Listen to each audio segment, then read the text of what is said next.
bendito és tu, Espírito Santo, que se faz presente na igreja do Calafate nesta manhã de sábado. Amém. Louvado seja o teu nome. Amém. Te louvamos nesta manhã porque o teu Espírito nos conduziu nesta hora na tua casa de oração. Eita Se o Senhor glória. nos trouxe, fala conosco, Senhor.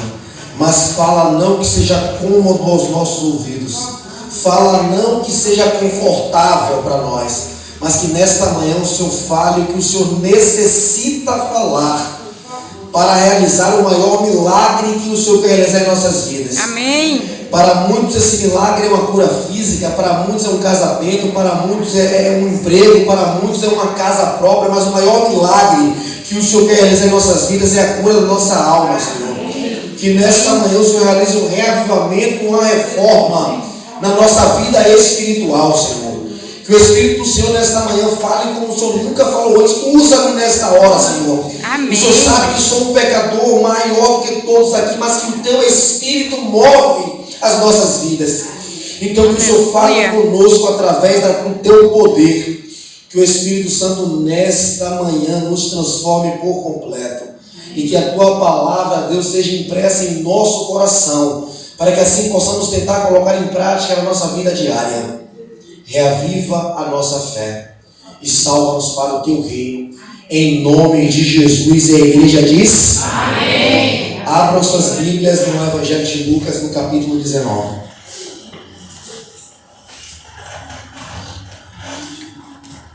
Evangelho de Lucas, capítulo 19.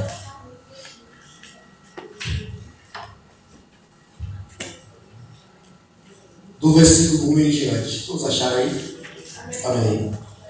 Lucas capítulo 19, do versículo 1 em diante está escrito: entrando em Jericó, atravessava Jesus a cidade. Eis que um homem chamado Zaqueu, maioral dos publicanos maioral dos publicanos procurava ver quem era Jesus, mas não podia por causa da multidão, por ser ele de pequena estatura. Eu vou repetir o versículo 3, tá? Procurava ver quem era Jesus, mas não podia por causa da multidão, por ser ele de pequena estatura. Então, correndo adiante, subiu um sicômoro a fim de vê-lo, porque por ali havia de passar. Quando Jesus chegou àquele lugar, olhando para cima, disse-lhe: Zaqueu, desce depressa, pois me convém ficar hoje na tua casa. Ele desceu a toda a pressa e o recebeu com alegria. Todos que viram isto murmuraram, dizendo que ele se hospedava com um homem pecador. Entre mentes, Zaqueu se levantou e disse ao Senhor: Senhor, resolvo dar aos pobres na metade dos meus bens. E, se em alguma coisa tenho defraudado alguém, restituo 4 vezes mais. Então Jesus lhe disse: hoje houve salvação nesta casa, porque também este é o filho de Abraão. Porque o Filho do Homem veio buscar e salvar o que se havia perdido. Amém? Queridos, Jericó é uma cidade rica, né? Jericó movia muito dinheiro. E ali tinha tipo uma alfândega, tinha vários cobradores de impostos naquela cidade. É por isso que quando você vai ver a história de Bartimeu, ele está no caminho que vai para Jericó. Quando Jesus encontra com Bartimeu, ele está saindo de Jericó. Então as pessoas que tinham necessidade financeira, eles costumavam ficar naquele caminho de Jericó, porque ali passavam várias comitivas de pessoas para ir para Jericó, porque Jericó era uma cidade que era rica. E a Bíblia diz que quando Jesus estava chegando em Jericó, e deixa eu abrir um primeiro parênteses nesta manhã, porque quando na época de Cristo não era como hoje, eu digo na parte do segmento, aonde as pessoas ouviam falar que Jesus estava presente, irmão. Vamos dar um exemplo aqui bem simples. Se hoje não fosse Paulo que estivesse pregando aqui, se hoje fosse Jesus que estivesse pregando com a banda 7, se Jesus fosse o orador da banda 7, e a banda dormiu agora aí, irmão. Se Jesus fosse o orador da banda 7, amém. Irmão, você poderia fechar a cidade. Eu estou falando a cidade de Salvador. Porque não ia vir apenas as igrejas, eu estou falando do município, tá? Não ia vir apenas as igrejas do município. Iriam vir igrejas de outros municípios. Teriam que montar caravanas de Feira de Santana, de Alagoinhas, de Catu, de vários lugares.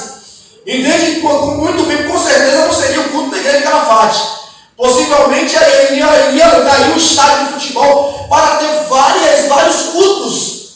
Na época de Cristo não tinha assim, mas a multidão, onde as pessoas ouviam falar que Jesus estava presente, tinha uma multidão que comprimia. Além de seguir, ia comprimir. Às vezes a gente olha, estuda as histórias, mas não capta mais ou menos como é. A gente tem que entender mais ou menos. Você acha que Cristo andava tranquilão, irmão?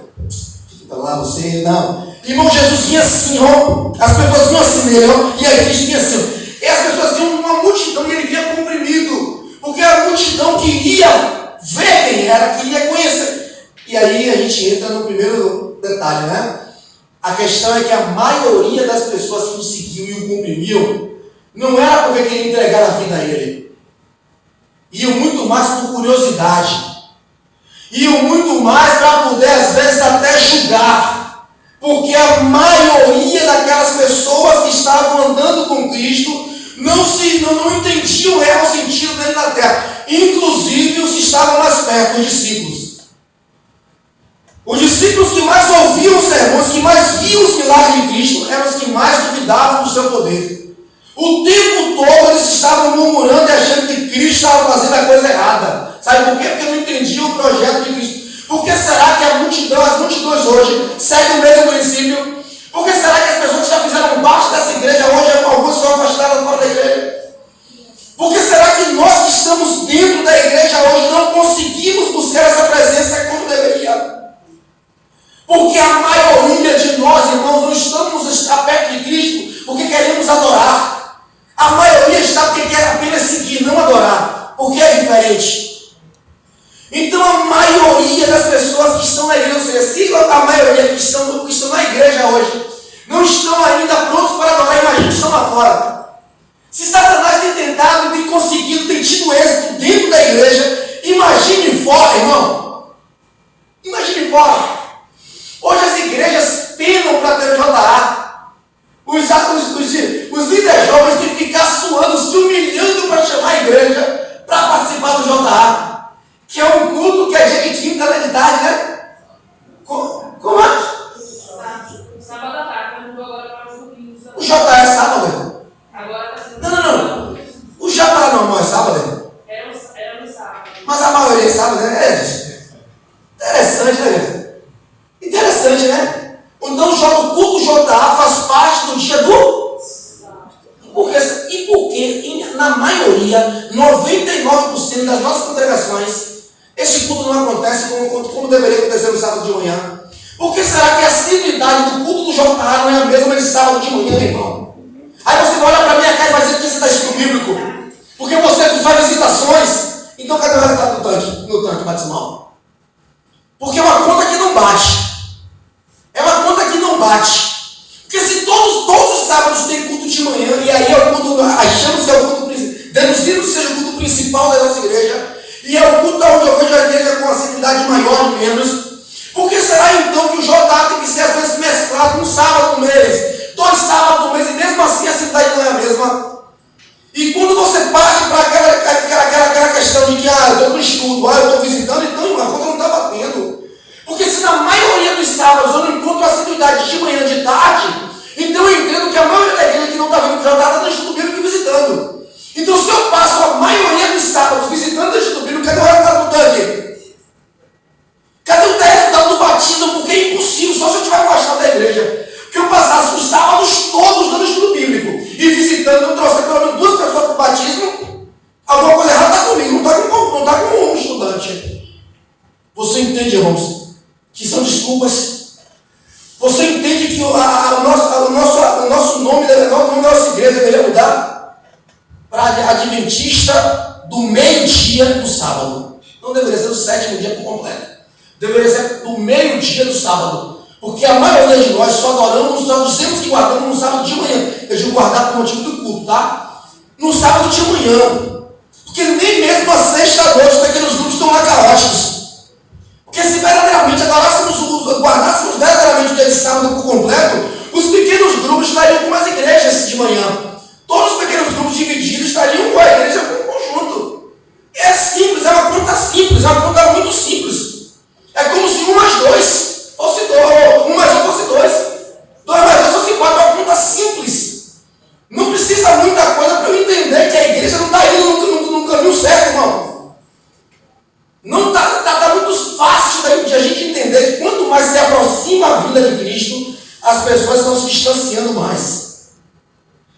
quanto mais Jesus está se aproximando da sua volta, as pessoas, ao invés de estar se aproximando para ser salvo, estão se afastando para se perder. Eu acho isso um absurdo. E eu não estou nem falando das outras congregações que eu não frequento, eu estou falando das minhas congregações. Eu estou falando das que eu prego, das que eu vivo, da que eu ando por aí visitando, que é a mesma coisa em todas. Eu não consigo ver a diferença. Porque se eu vi em um culto no sábado é uma coisa, se eu vi no domingo é outra, se eu vi na quarta é outra. E aquelas multidões que o comprimiam, não comprimiam porque queria adorar a Jesus. Não comprimiam porque queria entregar a vida a Ele, irmão. Era muito mais por barganha. O que é que Ele tem para me dar? Então por isso eu vou. Olha quando Cristo vai e faz o milagre dos pães e dos peixes. E que Ele manda as pessoas irem para o outro lado depois que termina aquela multiplicação ali. A Bíblia diz que os barcos todos saem de um lado e vai para o outro. Jesus vai para um outro caminho, demora um pouco mais, se atrasa para chegar. Quando eles chegam do outro lado, eles começam a questionar um para o outro: cadê Jesus? Por que ele não está aqui? Aí Cristo, quando vai chegando, as pessoas olham para ele e perguntam: Senhor, o senhor estava onde? Chegamos aqui e não te vimos. Cristo olhou, é Jesus que responde, tá? Não foram os discípulos que responderam, não foi Jesus, viu? Jesus olha para ele e fala assim: vocês estão me procurando. Não é porque o que eu posso transformar na vida espiritual de vocês. Vocês estão me procurando pelos pães e peixes que eu matei a fome de vocês, é por isso que vocês estão me procurando. Jesus responde assim. Quando eu entrei na igreja, eu nem sonhava em ter pequenos grupos ainda. Era lar aberto. Cada anfitrião escolhia o dia que queria o culto nos seus lares. Eu participava de uma quinta, minha tia participava de uma terça. E um dia minha tia me chamou para pregar no que ela participava. E aí o meu lar aberto para 3, 4 pessoas. Quando eu cheguei de minha tia, apareceu a igreja, 23, 24 pessoas. Eu falei: glória. Eu achando que as pessoas estavam ali, porque acabou o culto, aquele cheiro de festa de casa. Quando eu ia levantar, irmã, segura aí, tem um lanche. Uma nadinha gostosa, suco de maracujá bem geladinho. Eu falei: é aqui que eu vou me, é aqui que eu vou ficar.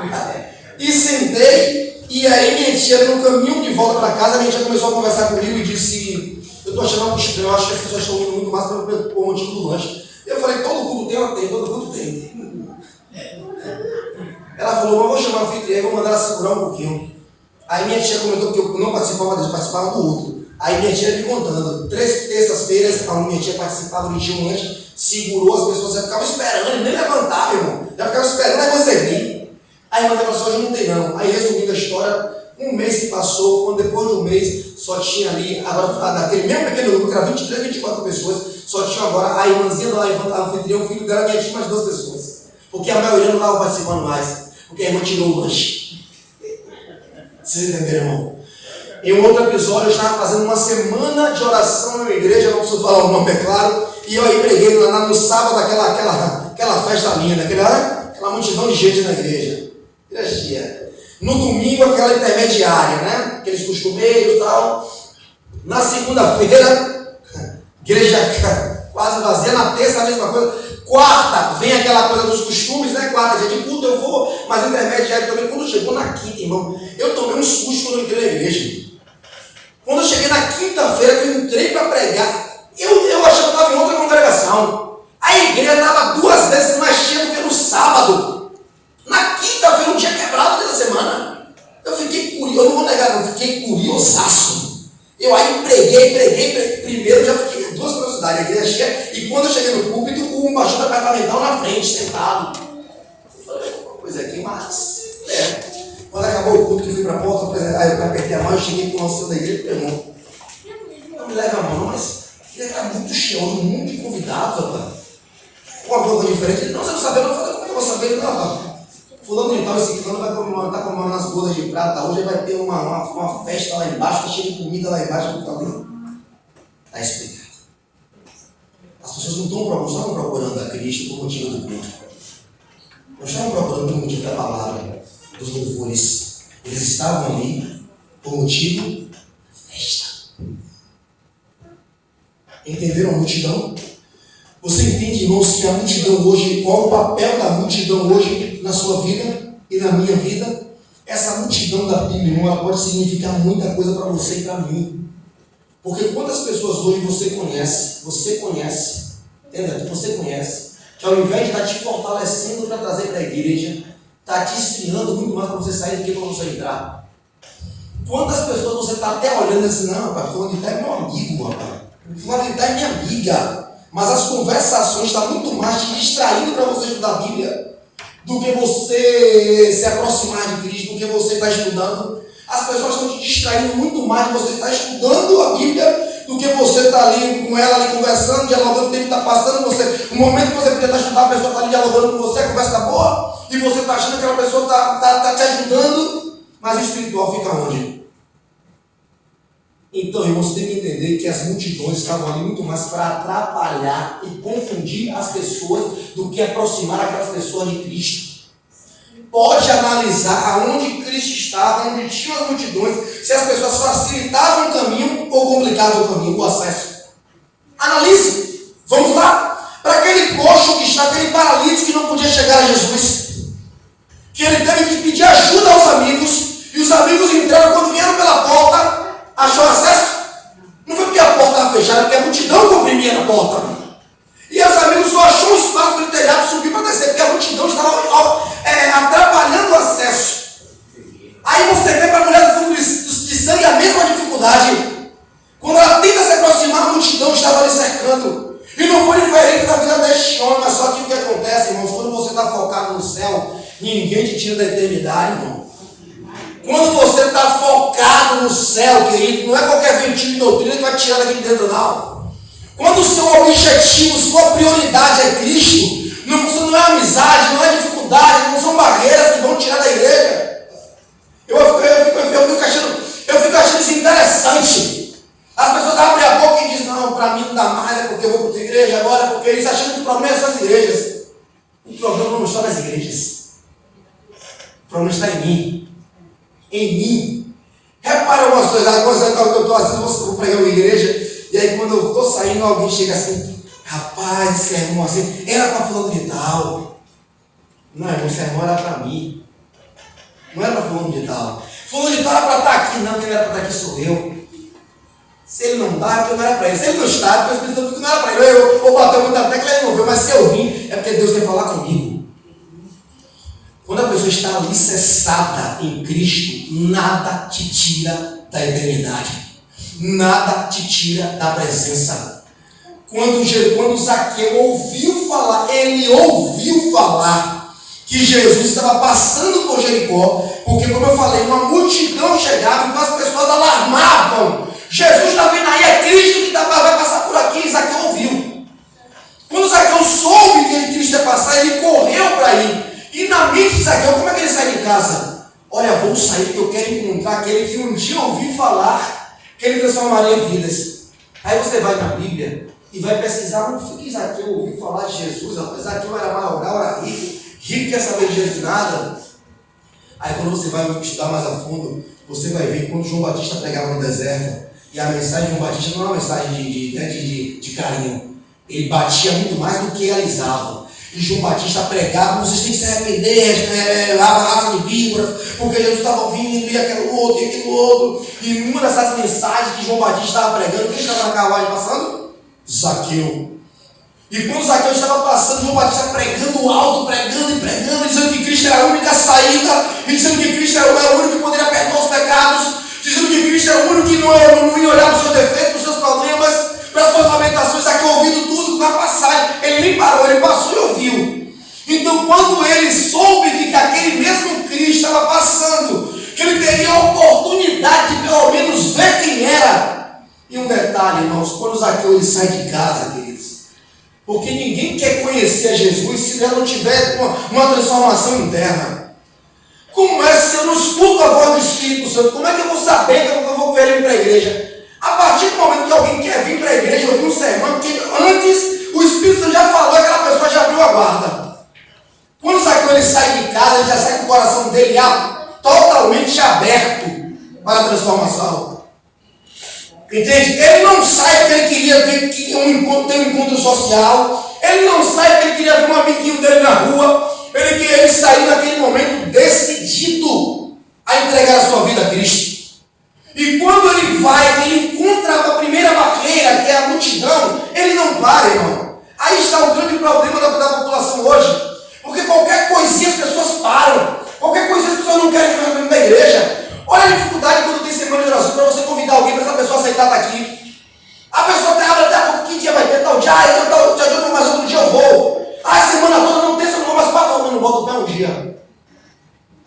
Fica prometendo, não vem, porque não é fácil. O inimigo está ali, lutando incessantemente para tirar a atenção daquela pessoa de Cristo. Da mesma forma que ele está lutando para tirar a sua atenção e a minha atenção de Cristo constantemente. O grande problema é que nós não percebemos, infelizmente, nós não estamos mais percebendo isso. Satanás está muito mais sorrateiro que hoje está imperceptível. O que ele tem feito para tirar a minha atenção de Cristo, hoje eu já não consigo perceber mais. Eu já faço com tanta facilidade que eu não percebo. Olha a membresia da nossa igreja. Olha a membresia da nossa igreja. Olha se em todos os cultos eles estão. Agora venha no sábado. Já começa aí. Já está algo tão imperceptível que hoje você abre a boca e diz, não, quarta-feira não, como assim? Um domingo também, que nada. Eu não quero, não precisa você responder não, irmão. Eu não quero nem perguntar por que o JA mudou para o domingo. Eu nem quero perguntar, eu não quero nem que a irmã responda. Porque é inadmissível, irmão. Inadmissível. Da mesma forma que eu estava pregando na igreja que eu estava fazendo semana de oração, eu falei, não, pai, por que não faz domingo? Aí a irmã falou, não, porque domingo não tem mais culto na igreja, não. Eu falei, como é, irmã? Não, porque não tem mais culto na igreja domingo, não. Eu falei, como é, irmã? Não, porque porque não dá para fazer, porque a igreja é um lugar perigoso. Eu falei, faça na rua, então não está fazendo na rua aqui. Escolha uma rua, escolha a casa de um irmão para fazer o culto. Nós já somos tão decadentes nos horários do nosso culto e ainda tira culto ou muda o culto de um para o outro para não ter o outro. Desculpa, irmão. Desculpa. Isso é uma desculpa. Como é que você tira um culto para botar no lugar do outro, para poder o outro ficar sem horário? Ou seja, todo mundo já está para domingo, não tem mais jantar na igreja sábado de tarde. Que é isso, irmão? 2 vezes já aconteceu a mesma coisa comigo. Eu indo para a igreja, um dia lá na ilha, eu estava indo pregar numa igreja na ilha, chegou um vizinho com uma moto, falei, leva lá no culto, rapaz. Ele disse assim, eu falei, se você quiser, você fica no culto, quando acabar você vai embora. Ele olhou para mim e disse, mas vai demorar? Eu falei, demorar, começa a 7 e termina 8, ele botou, dá um dega doido para mim. Como é? Eu falei, começa a 7 e termina 8, era mentira. Eu falei, uma hora aí, culto. Aí eu vou. Eu achei que ia demorar mais um. É bem verdade que as outras eles exageram no horário.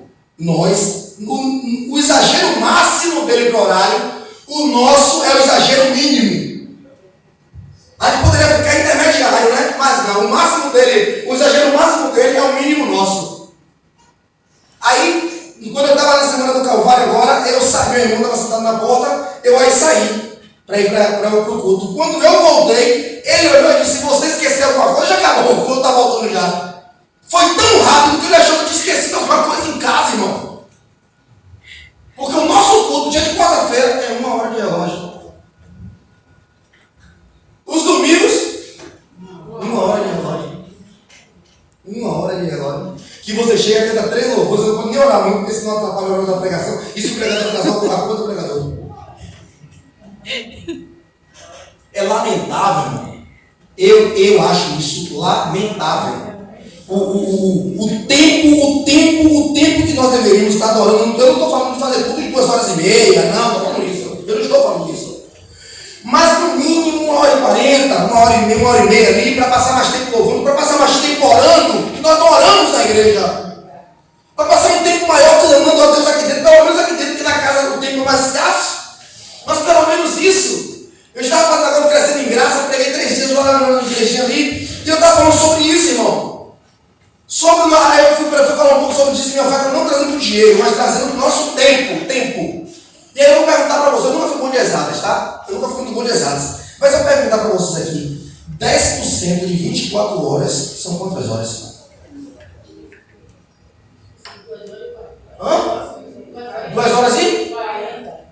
Então, eu não estou nem dizimando o meu tempo para Deus. Porque me diga onde é que você adora 2 horas e 40 durante o dia. Eu tenho 24 horas para adorar 2 horas e 40. Aonde é que eu estou dizimando o meu tempo para adoração durante o dia? Eu não consigo nem dar 10% do meu tempo para Deus, irmão. E como é que eu quero me aproximar dele? Como é que eu não quero ver as tempestades da minha vida, mesmo em meio a elas? A lição falou sobre isso nessa semana, agora que recapitulamos hoje. Que a fé não nos tira das tempestades. A fé não nos afasta dos problemas. Entende, pessoal, que Deus também não se afasta da nossa vida. Se você analisar todos os momentos complexos, Deus estava ali. Em meio às dificuldades, Ele estava ali. E os homens que confiavam nele cegamente, que não viam o problema como uma barreira, eles entendiam isso. Olha para essa data mais aqui comigo. Olha a ousadia daqueles homens.